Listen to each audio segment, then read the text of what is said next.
Muy bien, pues como bien has indicado, la ponencia que voy a hacer trata sobre el teletrabajo seguro. Nos encontramos, obviamente, en una situación muy particular que ya todos hemos adoptado porque han pasado varios meses desde que comenzó pues, esta pandemia, pero que ha cambiado la manera en la que las empresas protegen a sus usuarios, al menos desde el punto de vista del teletrabajo, ¿no?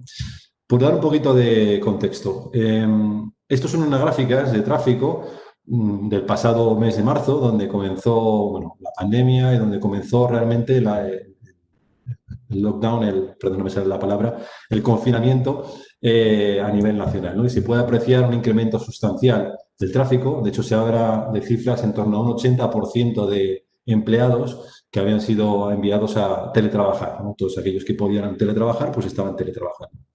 ¿Qué ocurre? Esto ha sido un cambio radical para muchísimas empresas. Está claro que la que más o la que menos, pues ya tenía una política de flexibilidad que les permitían pues teletrabajar puntualmente, pero en ningún caso se había planteado pues el mandar al 100% o al 80% de la plantilla a teletrabajar. Esto pues, ha conllevado una serie de retos para las compañías y, en primer lugar, me gustaría analizar cuáles han sido los riesgos. Estos riesgos prevalecen porque, aunque poquito a poco, y esperemos que cuanto antes mejor, volvamos a la normalidad, esta nueva modalidad de teletrabajo ha llegado para quedarse. ¿Cuáles son los riesgos que implica este nuevo paradigma de teletrabajo? En primer lugar, la colaboración. Y, por supuesto, no quiero decir que la colaboración o las herramientas de colaboración sean un riesgo como tal, sino que su uso indebido, su uso de manera no protegida correctamente, pues puede representar un riesgo. De hecho, nos hemos encontrado en el pasado como ciertos ataques de ransomware estaban ocultos dentro de enlaces de Dropbox o directamente como hoy en día se están utilizando muchos intentos de phishing o de spear phishing para robar credenciales de Office 365.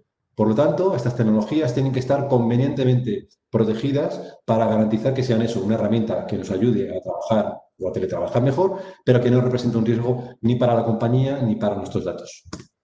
En segundo lugar, y ya lo he mencionado anteriormente, sería el phishing. El phishing es una de las, bueno, una medida bastante antigua, la verdad, un ataque bastante antiguo, pero que de hecho continúa teniendo mucha fuerza, ¿no?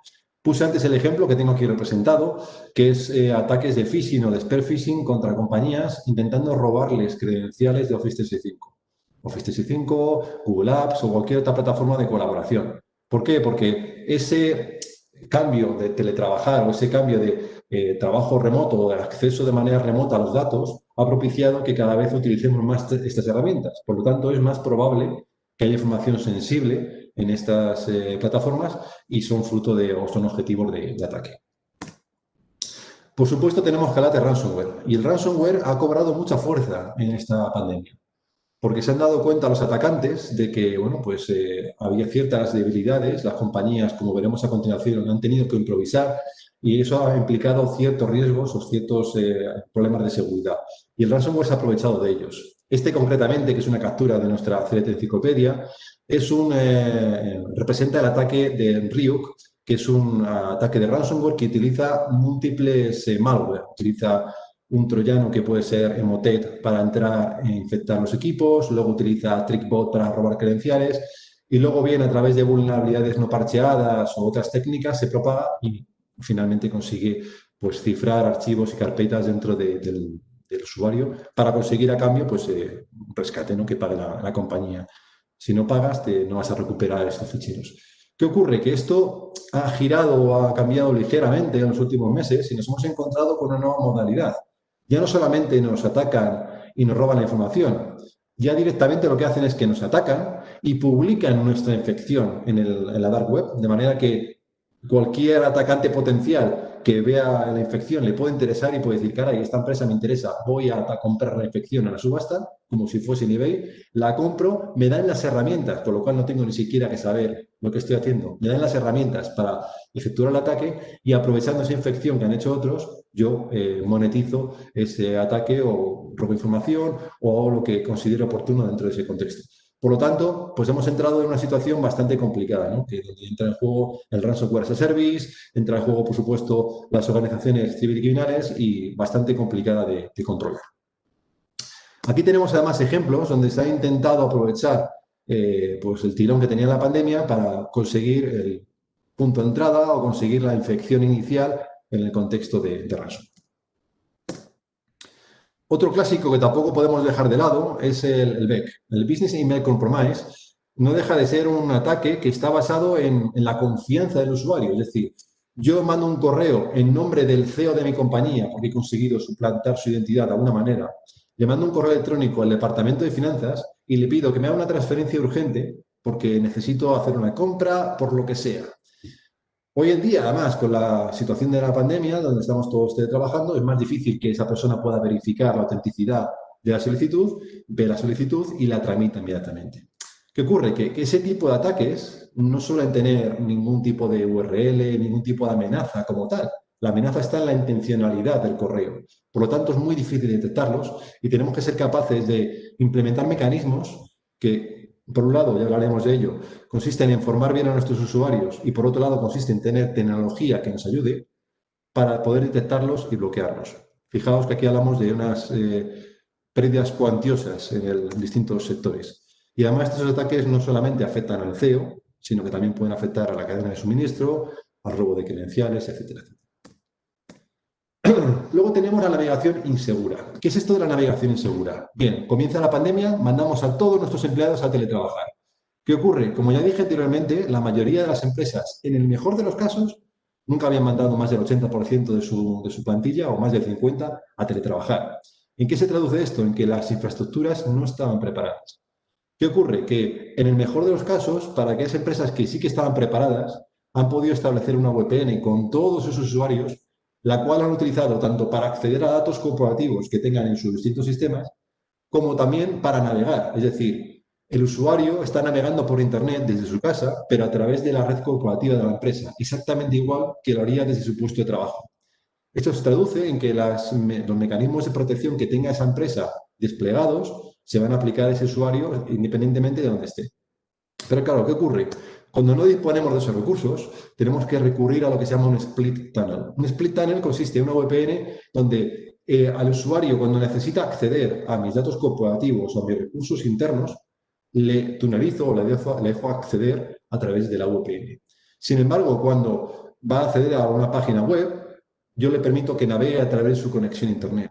Y esto tiene un riesgo, porque al no tener una capa de protección adicional, al no estar pasando por esos firewalls, por esos proxies que yo tengo desplegados on-premise, estoy permitiendo una navegación directa y existe una potencial infección, ¿vale?, en los equipos de nuestros usuarios.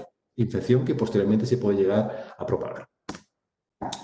Luego tenemos que hablar también del saldo de IT. Y aquí el saldo de IT, más que un capricho, ha sido una necesidad. Muchas empresas, al no tener recursos, han tenido que facilitar a sus usuarios, oye, mira, si tienes que compartir un fichero grande, pues utiliza Dropbox, tu cuenta personal, o utiliza la cuenta de Google Drive, etcétera, etcétera. Claro, ¿qué ocurre? Cuando utilizamos estas herramientas que no son corporativas, no están siendo protegidas convenientemente y, por lo tanto, los usuarios pues, pueden estar compartiendo información confidencial o pueden estar, como decía antes, por ejemplo, siendo víctimas de un ataque de ransomware mediante un fichero que han depositado en un Dropbox público.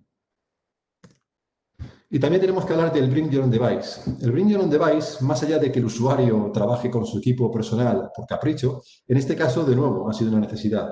Una de las cosas que ocurrieron fue, nada más empezar la pandemia, había muchas empresas que no tenían equipos portátiles para todos sus empleados.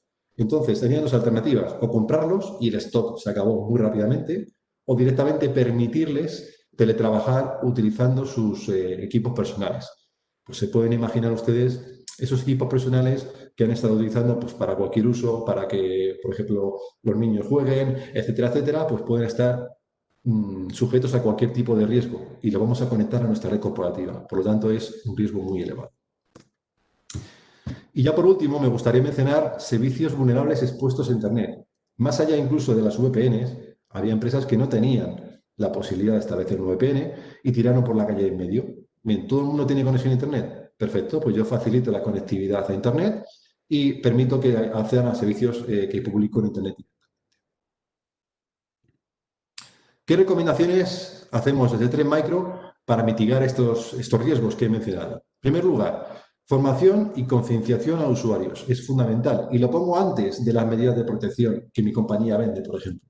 Por lo tanto, si yo tengo a un usuario que, en lugar de ser el habilitador de un ataque porque ha pinchado en una URL maliciosa o ha accedido a un archivo infectado, le convierto en una parte de la cadena de la estrategia de ciberseguridad de mi compañía, estaré mejorando esa seguridad. En segundo lugar, ahora sí, protección activa. Aquí hablamos de medidas de protección del correo electrónico, que representa un alto porcentaje de las infecciones que tenemos hoy en día, de la navegación.